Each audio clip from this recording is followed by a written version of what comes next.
Hello, I'm Seerath Nayol. I'm a counseling psychologist and a career counselor with Brain Wonders.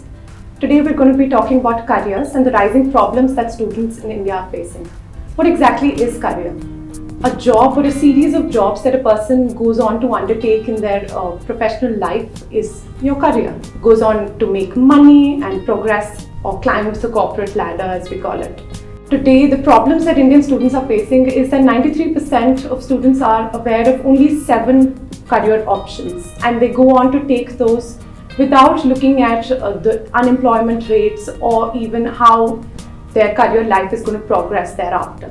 And again, there's also 85% of people or students who don't exactly know how to select their career, or just in general are not equipped with what it takes to choose career, what are the things that we're looking at, or what options do you consider, what factors do you look at. Now, to talk about the factors, the first one would be awareness about fields. Again, like I said, we're only aware about 7 of them, and we end up taking just those. There are so many things that have opened up. There is so much scope in a lot of other fields that the general population doesn't really know. Then to talk about the income, which becomes one of the main points of having a career in general. So what kind of money are you going to make and how that increases, and with time included, how we work on that. Then another thing would be finances. What is the career going to cost you, and your abilities and competencies. What are your strengths, what your weaknesses are, and how they're going to play a role in the career that you undertake. What are the factors that are going to work in your advantage, and what are the things that may be a disadvantage in the career that you end up taking. Another one would be security, which both in terms of your job security and also in terms of the security that you, or the threats that you are going to face in a particular kind of job. Now, another important factor would be your lifestyle expectations. Are you okay working a desk job, a 9-to-5 job, or do you like to stay on your toes? Do you want to be moving around and have a field job? Then another thing would again be your interests. What is it? Are you going to be able to do the same job for the rest of your life, taking into account the progress that you make, of course, but is it something that's going to get you out of bed in the morning? Or is it something that you're just doing for the sake of earning money? Choosing a career, of course, can be a really daunting task, especially when there's no plan or when you have little guidance. With the change in the admission process now, it's become a problem for students to know the application process. Now, places like colleges or universities like DU are also taking admissions or entrance tests instead of you getting admitted into a college based on your merits, which has changed the process completely. You not only have to score well in your 12th grade, but you also have to sit for entrance tests. And post-COVID, one thing that has been on an all-time high is the exam stress that a student faces because of online exams, or let's say no exams at all for a lot of students. Today it's become difficult for students to sit in examination halls because they've gotten comfortable giving exams from their bedrooms, sitting on their own table and chair. What happens when you're indecisive about career? First of all, we don't have a clarity on what kind of courses do we undertake. Now, what that leads you to do is you take up courses that do not really complement your career.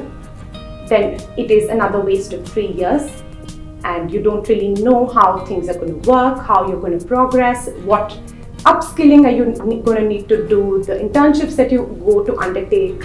All of that is also a lot of missed time. Now, another thing would be you don't know what colleges to go to. Not having a clarity on the destination of your college is also an added disadvantage. Now, to know all of this beforehand is something that's going to be really, really helpful. Hence, it's going to allow you to shortlist colleges, have the examination or the entrance procedure ready, and you're going to sit for exams prepared. What to expect when you're indecisive about your career choices? First, there's ineffective selection of courses. When you don't exactly know, or you're unaware of your abilities, your interests, your aptitudes, you are more likely to take up a course that's not going to serve you in the career life that you're willing to lead, or what you may decide moving on. So getting counseling or career guidance early on is extremely helpful. We suggest 9th and 10th standard, for example. So this is going to lead you to make a stream selection which is not rushed, which in turn is going to make you prepared for your entrance exams when you face them, and you're going to exactly know what kind of career path are you willing to take. The second one would be not selecting a college properly. Now, college is something that's really important. You have to know what kind of placements are you looking at, what's the fee that you're going to have to pay, and what are the extracurriculars or internship options to explore during that time. And the third thing would be a namesake degree. We end up choosing a course that does not serve us, and that's sometimes pure out of interest or just because of being indecisive.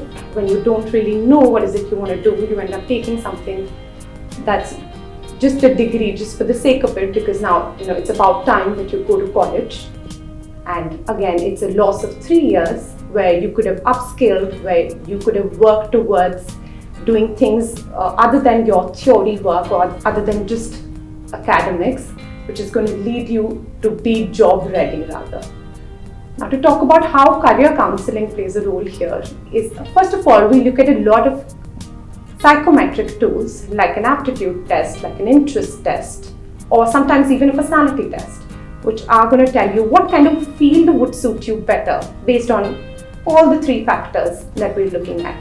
Now, career counselling does not really just end there. It's going to talk about the colleges that you could be going to, and in fact even the entire pathway that you are going to take when you move forward after selecting a course. Now, how does career counselling or career guidance help you here? To begin with, there are psychometric tools, for example, like an interest test. Somebody could be interested in various things. Now, just to narrow them down for you and to create a career pathway based on that.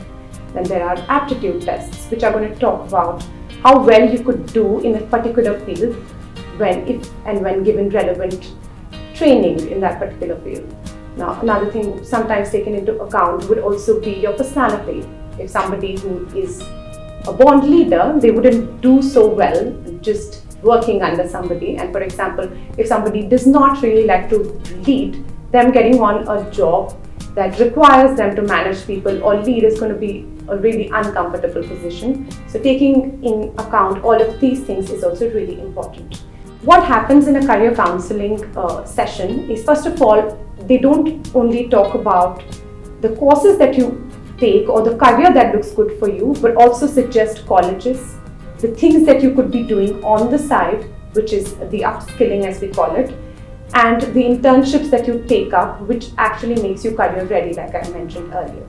All in all, career counselors are people who are going to stand with you throughout your career journey, beginning with the train selection, after that the selection of a course in a college, and ultimately acquiring a job. Looking at career guidance as the solution, Indian Express and Brain Wonders have come up with an exciting opportunity to avail these services on our website. Log on today and get career ready with us.